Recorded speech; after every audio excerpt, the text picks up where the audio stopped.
The house was quiet at 2:47 a.m. when I heard my wife giggling like a schoolgirl behind her locked office door. Not the kind of giggle you'd expect from a 48-year-old real estate agent reviewing property listings. This was the breathy, intimate kind reserved for someone who definitely wasn't her husband. I'm Trevor McKinnon, and I've been running restaurants in this godforsaken New England town for 23 years. I know the difference between professional conversation and pillow talk. Hell, I've heard enough of both in my time. Before we dive deeper into this story, I have one small request. Please subscribe, drop a like, comment, and hit that hype button to boost this channel so more people can discover these incredible Reddit stories. Standing there in my boxers and a ratty Red Sox t-shirt, I pressed my ear against the mahogany door Nadine had installed last year for privacy during important calls. The irony wasn't lost on me now. "I can't wait to see you tomorrow," she whispered, her voice thick with desire. "The new property is perfect for us. No neighbors, no interruptions." My stomach clenched. In 25 years of marriage, Nadine had never used that tone with me. Not even during our honeymoon in Bermuda when we were young and stupid and thought love conquered all. I backed away from the door, my bare feet silent on the hardwood floors I'd personally refinished 3 summers ago. Everything in this house told the story of our life together. The crown molding I'd installed when she got her real estate license, the kitchen island where we'd shared countless morning coffees, the family photos documenting our childless but supposedly happy marriage. Now it all felt like evidence in a crime scene. The next morning, Nadine bounced into our kitchen wearing a red dress I'd never seen before. Her blonde hair was styled in loose waves, and she'd applied makeup with the precision of a woman preparing for war or a date. "Morning, honey," she chirped, grabbing her travel mug without making eye contact. "I've got 3 showings today, so I'll be home late. Don't wait up." I sipped my coffee and studied her over the rim. "Which properties?" She froze for half a second, barely perceptible, but I'd spent decades reading people's reactions to menu prices and special requests. "Oh, you know, the usual suspects. That colonial on Maple, the ranch near the school." "What about the fire-damaged place on Riverside Drive?" Her face went pale beneath her foundation. "What about it?" "Just wondering. Marty mentioned he saw your car there yesterday evening. Thought maybe you were finally getting serious about flipping it." Nadine's laugh sounded forced. "Marty needs glasses. I was showing the Henderson property across town." She kissed my cheek with lips that tasted like expensive lipstick and lies, then disappeared in a cloud of perfume I didn't recognize.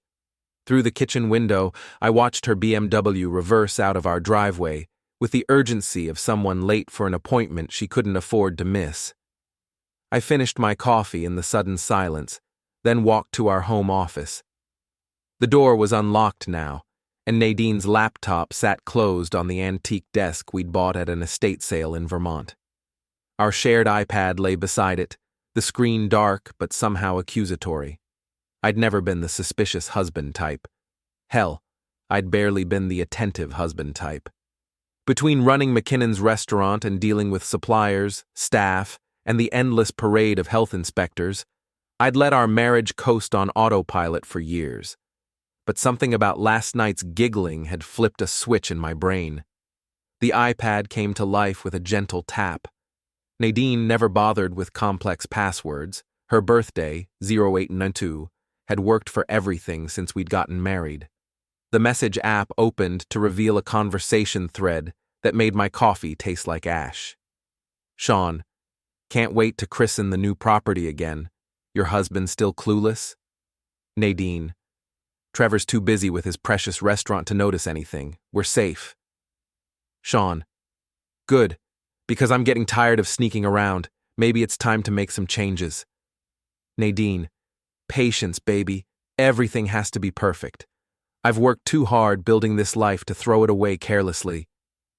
I scrolled up through weeks of messages, each one a small knife twist in my chest. They'd been meeting at the fire-damaged property on Riverside Drive, a Victorian house that had suffered kitchen damage in a grease fire 6 months ago. Nadine had been trying to convince the owner to sell it cheap, claiming the damage was worse than it actually was. Now, I understood why she'd been so persistent. The really sick part? Sean Dorsey had been my friend. We'd played poker together for 15 years, shared countless beers at Murphy's Tavern, and I'd even catered his first wedding reception back in 2018. His divorce had been finalized 8 months ago, and I'd been stupid enough to feel sorry for him. My phone buzzed with a text from Marty, my restaurant manager, and the closest thing I had to a best friend. "Boss, we need to talk. Found something weird in the dumpster behind the restaurant. Can you come in early?" I threw on jeans and a flannel shirt, grabbed my keys, and headed for McKinnon's. The restaurant sat on Main Street like a comfortable old shoe. Nothing fancy, but solid and reliable. The kind of place where locals brought their families for Sunday dinner and tourists discovered the best clam chowder north of Boston. Marty was waiting in the kitchen, his weathered face grim. Ex-military, built like a linebacker and loyal as a golden retriever, he'd been with me for 8 years. If Marty said something was weird, I paid attention. "What have you got?" I asked. He led me to the back alley and pointed at our dumpster. "Found these this morning when I was taking out the trash." In his massive hands were 2 champagne flutes and a hotel-sized bottle of massage oil. Both glasses had lipstick marks. One shade I recognized as Nadine's signature red. "There's more," Marty said quietly. "I've been seeing your wife's car parked behind the building after hours. Thought maybe she was surprising you with something, so I didn't mention it. But finding this stuff..." I took the glasses from him, noting the expensive crystal and the way they caught the morning light. These weren't from our restaurant's inventory. Someone had brought them here for a private celebration. "How many times?" I asked. "At least 6 or 7 over the past month. Always Tuesday or Thursday nights, always gone by morning." Tuesday and Thursday nights. The same nights I'd been staying late to work on inventory and payroll, trusting Nadine to handle dinner and evening plans on her own. The same nights she'd started claiming she had client emergencies that kept her out until nearly midnight. I felt something cold and sharp crystallize in my chest. Not just anger, that would have been clean and simple. This was something darker, more calculated. The kind of feeling that made me understand why some people planned elaborate revenge instead of just filing for divorce. "Marty," I said, handing him back the glasses, "how do you feel about doing a little detective work?" His grin was all teeth. "Thought you'd never ask, boss." Over the next week, I transformed from oblivious husband into amateur private investigator. It wasn't as hard as I'd expected. Nadine had gotten sloppy, confident in my supposed ignorance.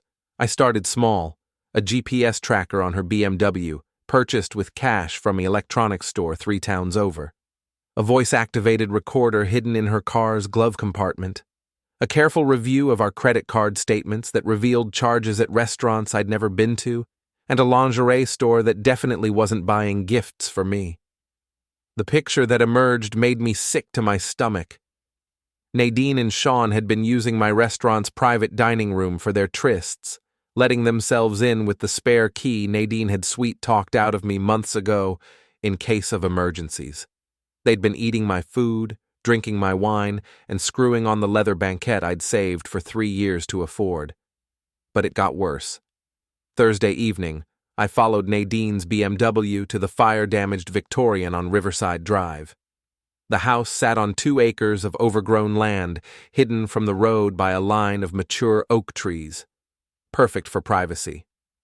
I parked my truck a 1/4 mile away and approached through the woods, grateful for the hunting skills my father had taught me 30 years ago. The house's back windows glowed with candlelight, and I could hear music drifting across the yard, some smooth jazz bullshit that made me want to vomit. Through a gap in the damaged kitchen's plywood covering, I watched my wife and my former friend share a bottle of wine that probably cost more than most of my employees made in a day. Nadine wore a black dress that hugged every curve, and Sean was dressed like he was heading to a country club dinner instead of a condemned house. They were talking, but I couldn't make out the words until Sean's voice rose in frustration. I'm tired of waiting, Nadine. My engagement to Patricia is next month, and I'm not going through with it. I want you to leave Trevor and marry me instead. Nadine laughed, the sound carrying clearly through the broken window. And give up everything I've built? Trevor's restaurant is worth more than your construction business, and this house will be ours once I convince the owner to sell. I'm not throwing that away for love, Sean. I'm not 18 anymore. Then what's the plan? Keep screwing around indefinitely? The plan is patience.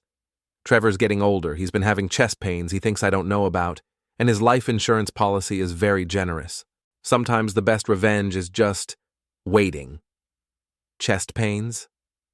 I'd had a few episodes of heartburn after particularly stressful days, but nothing serious, certainly nothing that suggested I was dying anytime soon.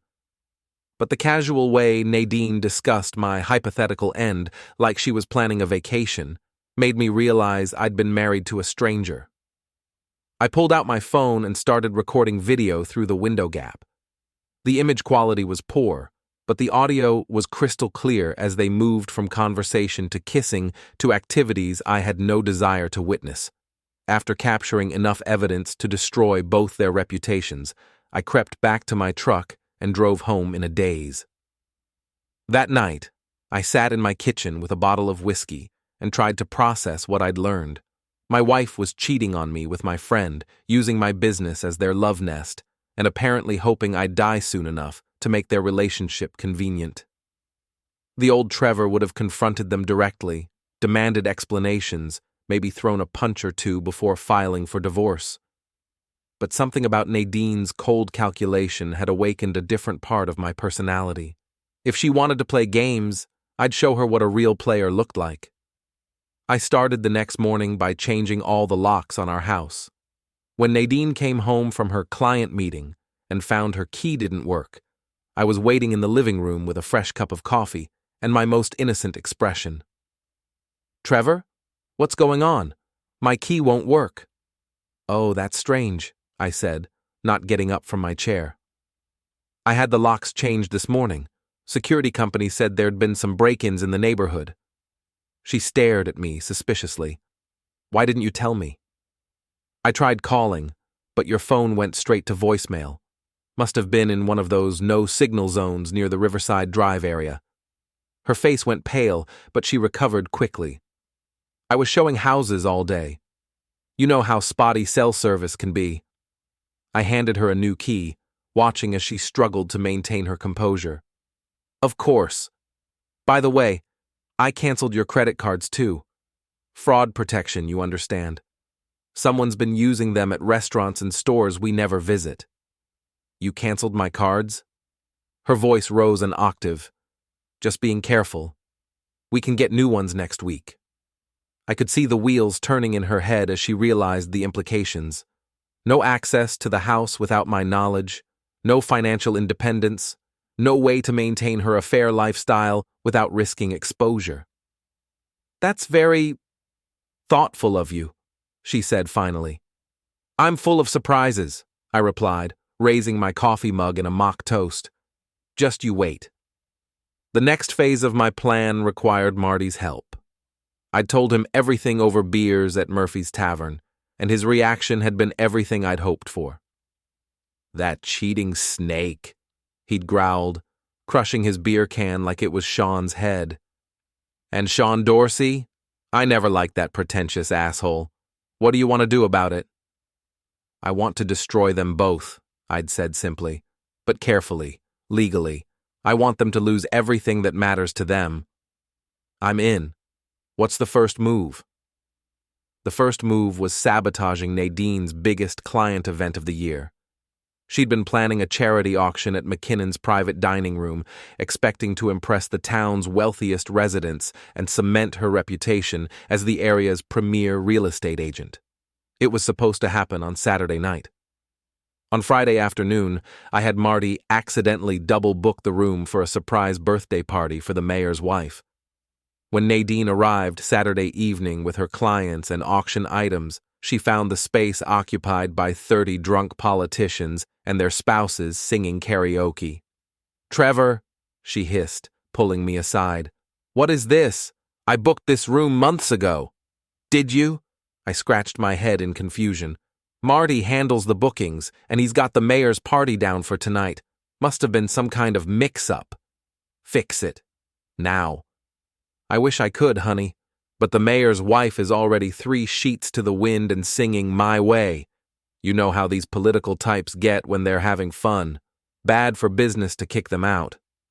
Nadine's carefully planned evening dissolved into chaos as her clients milled around the main dining room, unimpressed by the amateur karaoke performances and increasingly skeptical of her organizational abilities. The charity auction raised less than half its projected amount, and I heard several people questioning whether Nadine was really the professional they'd been told she was. But that was just the appetizer. Sunday morning brought Lois, Nadine's estranged sister, to my front door. The 2 women hadn't spoken in 3 years after some family drama I'd never fully understood, but Lois had always been friendly to me. Trevor, we need to talk, she said, clutching a manila folder like it contained nuclear secrets. I invited her in and made coffee while she fidgeted at my kitchen table. Lois was 5 years older than Nadine, with graying hair and the kind of practical clothes that suggested she'd given up trying to impress anyone. I heard about yesterday's disaster at your restaurant, she began. The whole town's talking about it. These things happen, I said diplomatically. Cut the crap, Trevor. I know what Nadine's been up to. I nearly dropped my coffee mug. What do you mean? Lois opened her folder and spread out a collection of photographs, receipts, and printed emails. I've been watching her for months. Ever since she stopped returning my calls, I knew something was wrong. Nadine only goes radio silent when she's up to something she's ashamed of. The photos showed Nadine and Sean at restaurants, holding hands across intimate tables. The receipts documented expensive hotel stays and jewelry purchases I'd never seen, but the emails were the real bombshells. She's been feeding Sean information about your business, Lois explained. Supplier contracts, profit margins, customer lists. He's been using it to undercut your catering jobs and steal your corporate clients. I read through the emails with growing fury. Sean's construction company had landed 3 major catering contracts in the past 6 months. Jobs I'd bid on and lost to competitors who somehow knew exactly what to charge to beat my prices by a few dollars. Why are you showing me this? I asked. Lois's smile was sharp as a knife. Because Nadine thinks she's smarter than everyone else, and I'm tired of watching her get away with it. She destroyed our family with her lies and manipulation, and now she's doing the same thing to you. What do you want in return? Nothing. Well, maybe a front row seat when you take her down. I studied Lois carefully, recognizing a fellow victim of Nadine's games. How long have you been collecting this stuff? 6 months. I hired a private investigator after Nadine tried to steal our mother's house out from under me last Christmas. Turns out adultery and business sabotage are just the tip of the iceberg.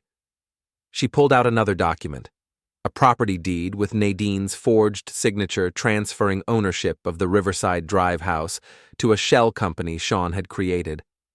They're planning to steal that fire-damaged property, Lois continued. The real owner is an elderly widow in Florida who doesn't know what her house is actually worth. Nadine's been telling her it's worthless due to fire damage, offering to buy it for $20,000. But the land alone is worth 10 times that. I felt the final pieces of my revenge plan clicking into place. Lois, how would you like to help me serve my wife and her boyfriend the justice they deserve? Her grin was absolutely predatory. I thought you'd never ask.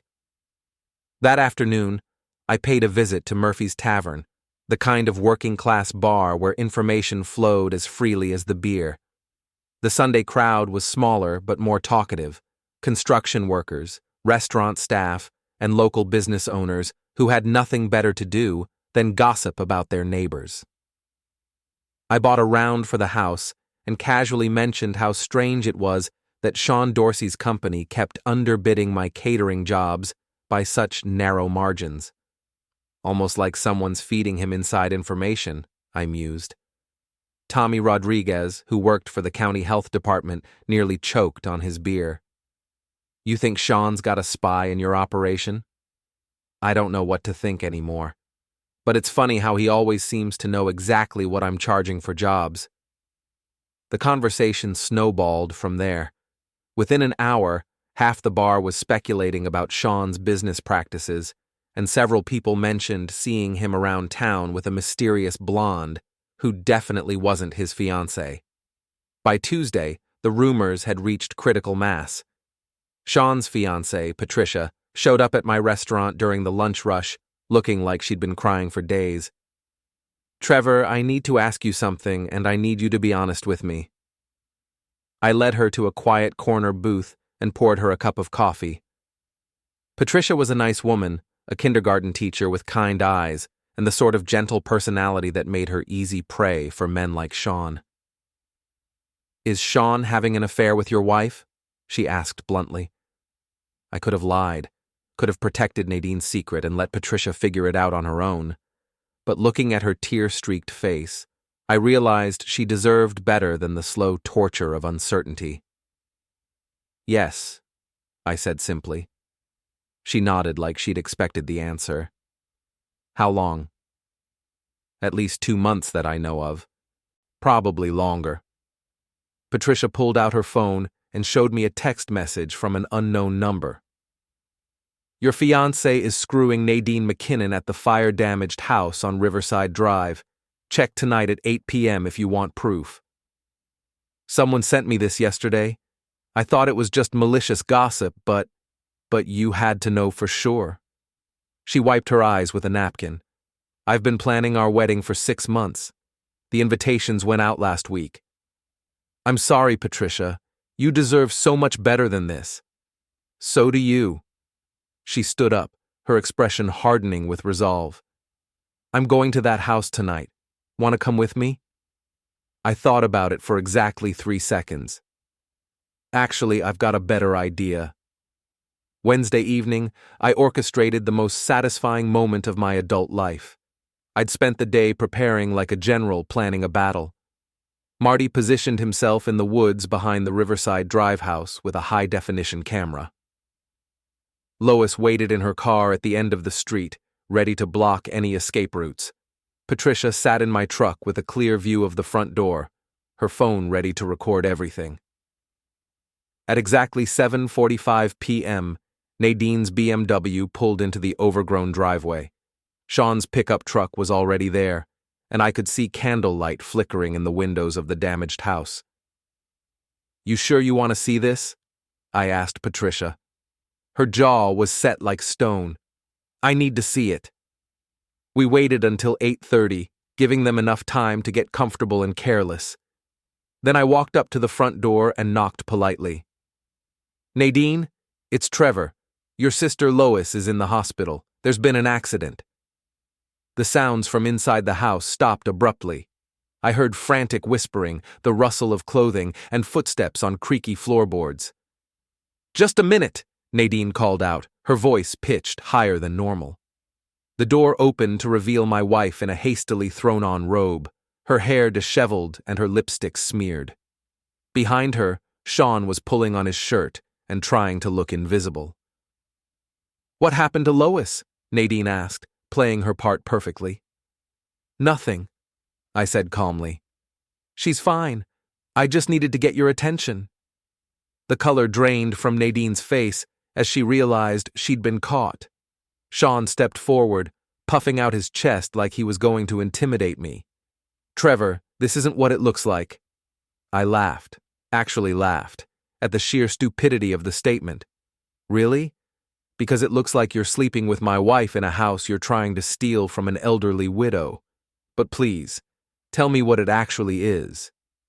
You don't understand the complexity of our relationship, Sean said, using the kind of pretentious language that had always annoyed me.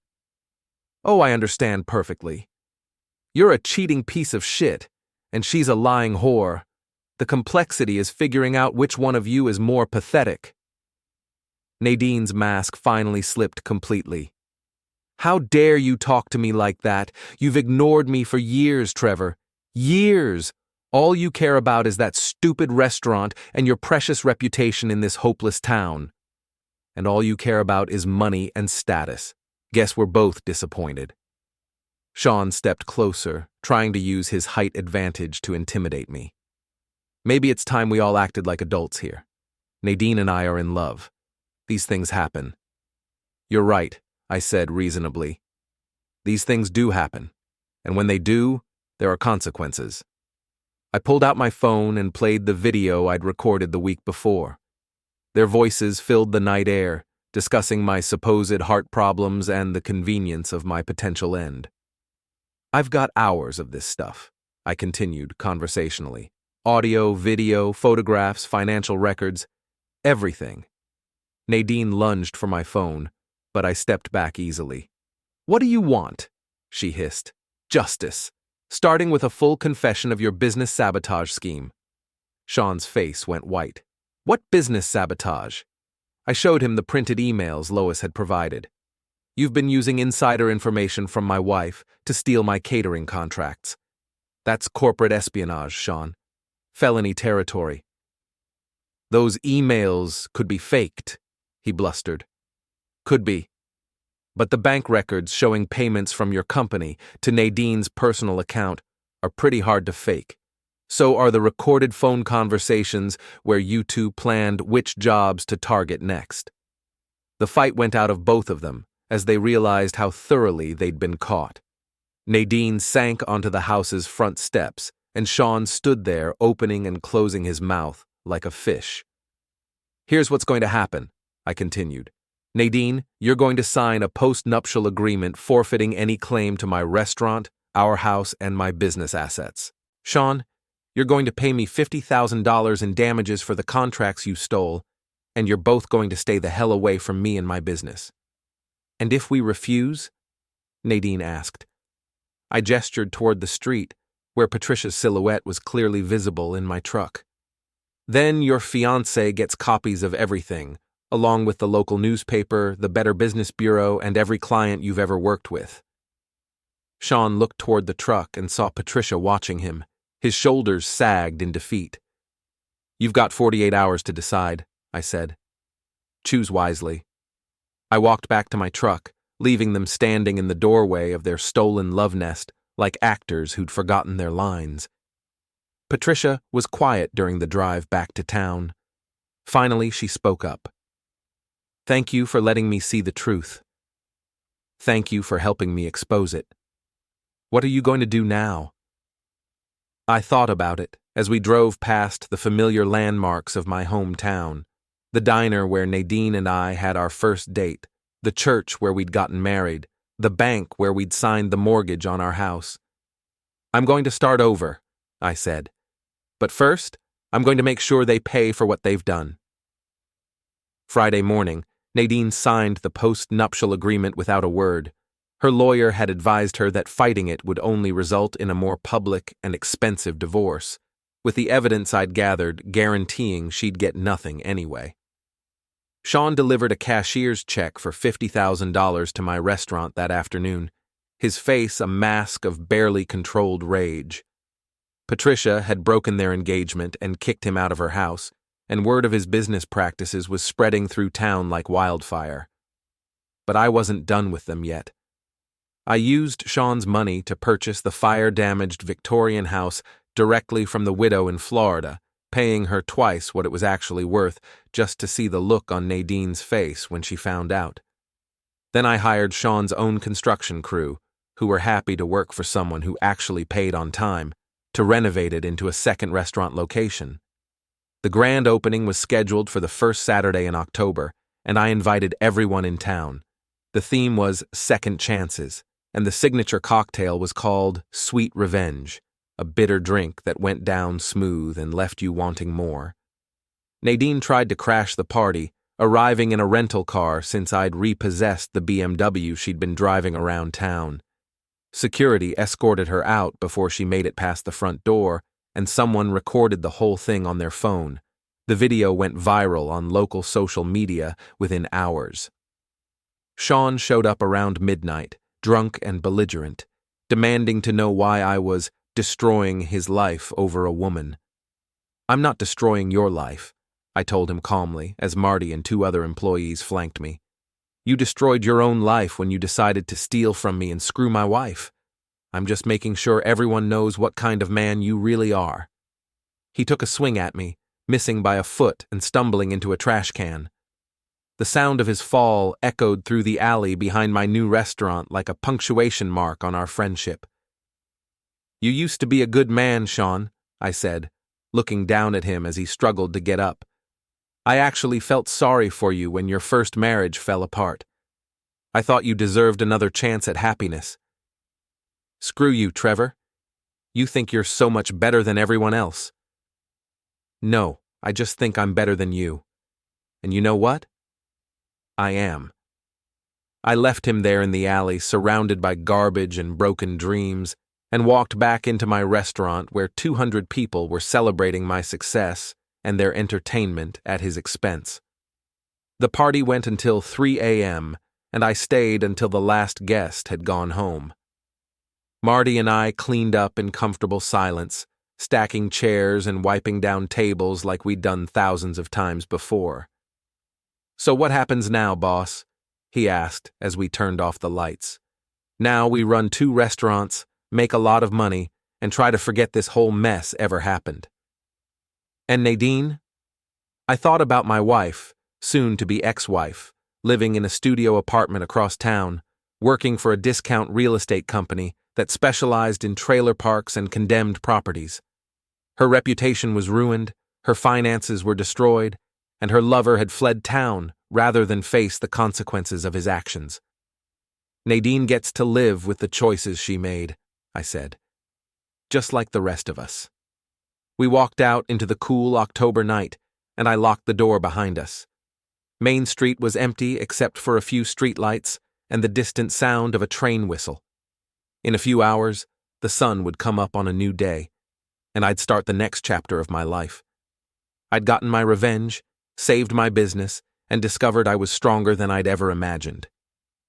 Not bad for a middle-aged restaurant owner who'd started the year thinking his biggest problem was the health inspector. As I drove home to my empty house, I realized I wasn't angry anymore. I wasn't hurt or betrayed or bitter.